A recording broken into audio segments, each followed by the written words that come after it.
welcome to my YouTube channel. I'm your host Indrani. Please subscribe my channel and press the bell icon button. Friends, जो भी आप में से कोई भी मेरा स्टोरी सुन रहे हैं उनके लिए ये दुआ है कि उनका हर मनोकामना भगवान पूरी करे। जो भी अच्छा मनोकामना आप मांगे भगवान से, भगवान जरूर सुने हम सब का और आपका भी। जय श्री राम। आज मेरे साथ स्टोरी शेयर किए हैं नुमान फ्रॉम बिहार। नुमान बताते हैं वो जिस गांव में रहते हैं वो गांव ज़्यादा बड़ा नहीं है, छोटा सा ही गांव है और वहाँ का आबादी भी काफ़ी कम है। उनके करीब करीब वहाँ पर 150 या 200 ही घर है। उनका जो घर से मार्केट, स्कूल वगैरह जाने का रास्ते में एक बहुत ही छोटा सा कब्रिस्तान पड़ता था जो मुस्लिमों का हुआ करता था। हर कोई उस कब्रिस्तान से जाया करते थे, लेकिन कभी किसी को डर का एहसास नहीं हुआ था। पर एक दिन की बात है, नुमान के पापा जब आ रहे थे, काफ़ी रात हो चुकी थी और उस दिन काफ़ी बारिश भी हो रही थी। उनके पापा को आते आते 11:30-12 बज चुका था। वो आते आते बाइक लेकर देखते हैं कि कब्रिस्तान के अंदर में कुछ लोग जैसे घुसे हुए हैं और बातें भी कर रहे हैं। कब्रिस्तान के बाहर एक छोटा सा रूम भी हुआ करता था जो कब्रिस्तान का गोरखान था। वो गोरखान अपने घर के अंदर ही रहा होगा और 2-3 आदमी वहाँ पर दिखे नुमान के पापा को। तो नुमान के पापा सोचे कि मैं जाके गोरखान को बोलता हूँ कि कब्रिस्तान में इतने रात गए और गेट लॉक है, फिर भी कौन घुसा हुआ है। वो सोचकर जब गए अंदर, माने उसका घर के अंदर जाने के लिए चाहे, तो उन्होंने दरवाज़ा को नॉक किया। पर दरवाज़ा नॉक करने के बावजूद गोरखान ने दरवाज़ा नहीं खोला। दरवाज़ा ना खुलने के वजह से उन्होंने बहुत ज़ोर से जब चिल्लाया तो गोरखान ने दरवाज़ा खोल दिया और बाहर आ गया। बोला कि साहब जी, इतनी बारिश के समय क्या बात है, बोलिए। गोरखान पहले से नुमान के पापा को पहचानता था। गोरखान के ये पूछने पर नुमान के पापा ने कहा कि देखो ना, कब्रिस्तान में मैंने किसी को देखा है।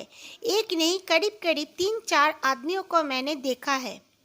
तो गोरखान ने बताया कि ताला है, फिर भी कहाँ से आदमी आएंगे, और यहाँ का तो दीवार भी काफ़ी ऊंची है।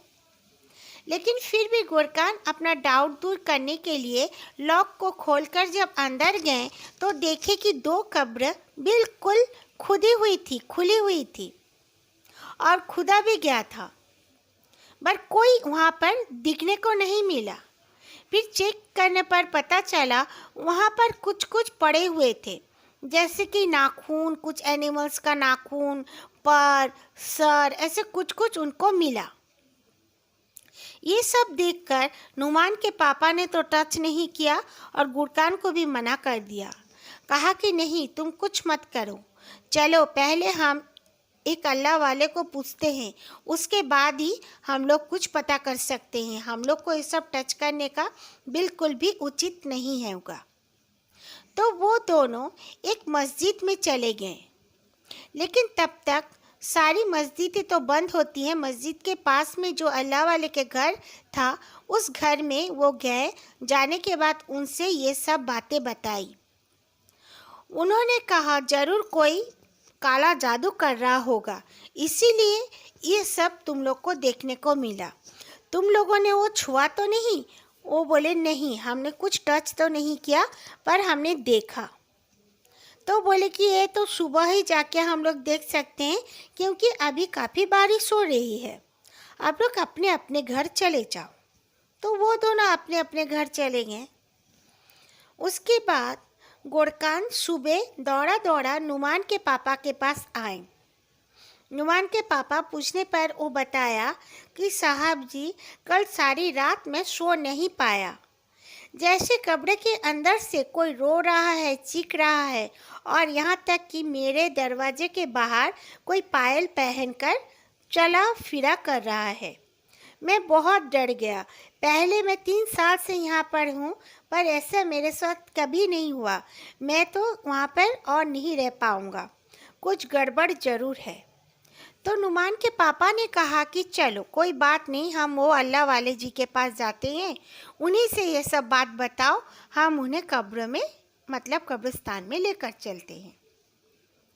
तो वो उनके साथ कब्रिस्तान में आ गए। आने के बाद उन्होंने देखा कि हाँ वाकई में 2 कब्र को खुला गया है और उसमें कुछ कुछ फेंका भी गया था। अगरबत्ती वगैरह सब कुछ वहाँ पे मौजूद था।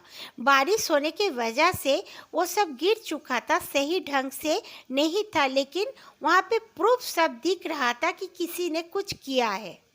कुछ मिट्टी के बर्तन भी मिले उनको और कुछ फूल वगैरह, बहुत कुछ उनको ऐसा ऐसा मिला कि प्रूफ पूरी तरह मिल रहा था कि वहाँ पर कुछ रिचुअल हुआ था।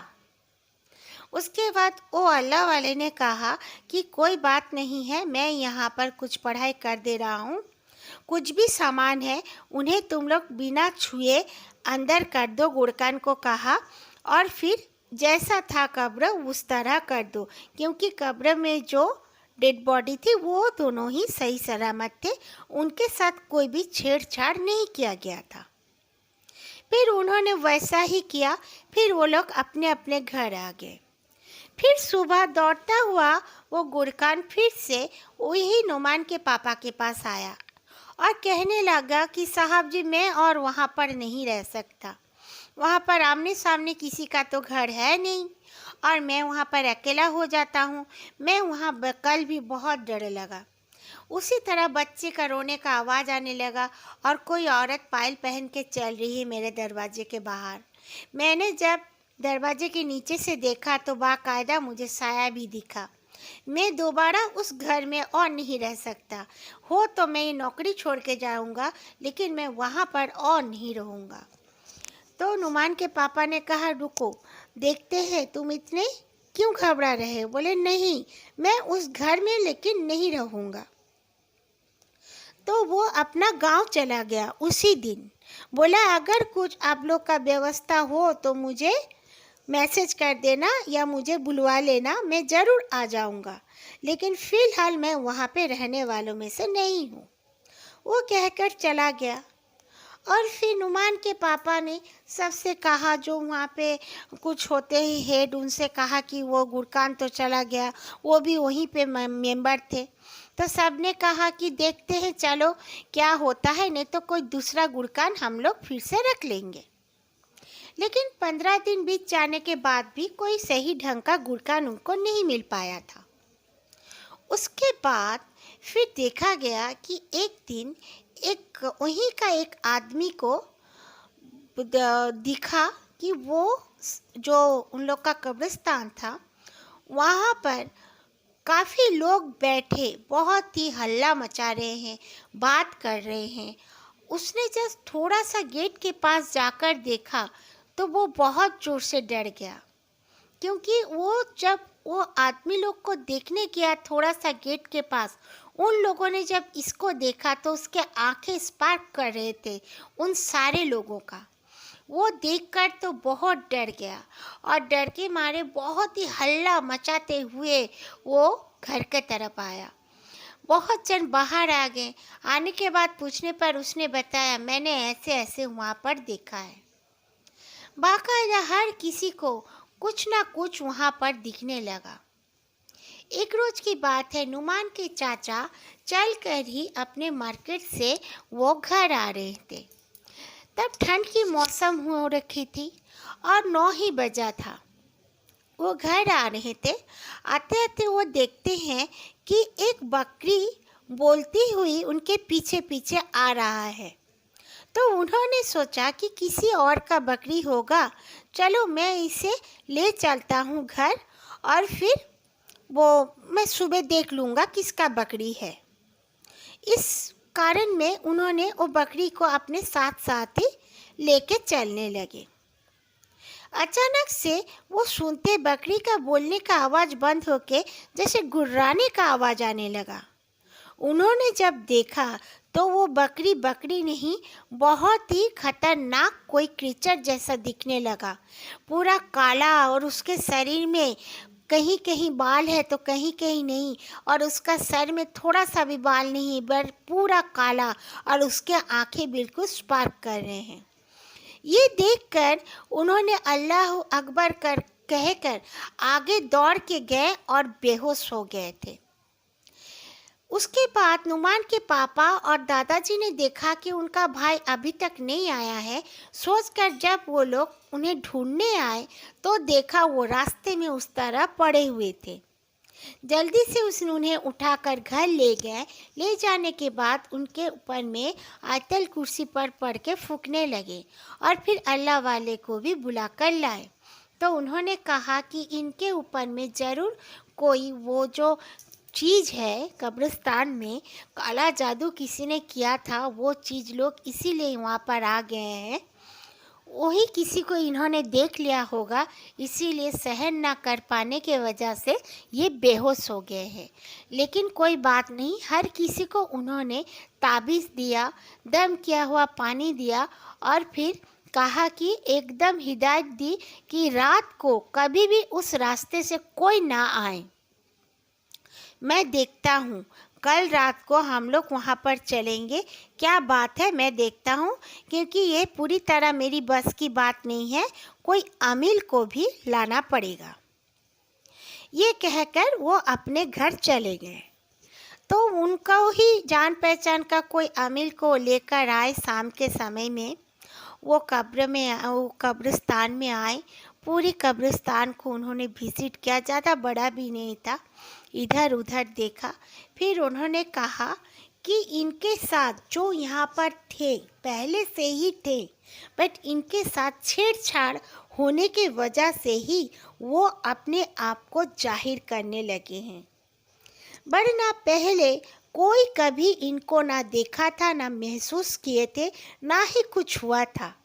पर इनके साथ इनको कब्जे में लेने के लिए कोई काला जादू, कोई रिचुअल कर रहा था, और उसका रिचुअल पूरा ना होने के वजह से ये लोग आज़ाद घूम रहे हैं।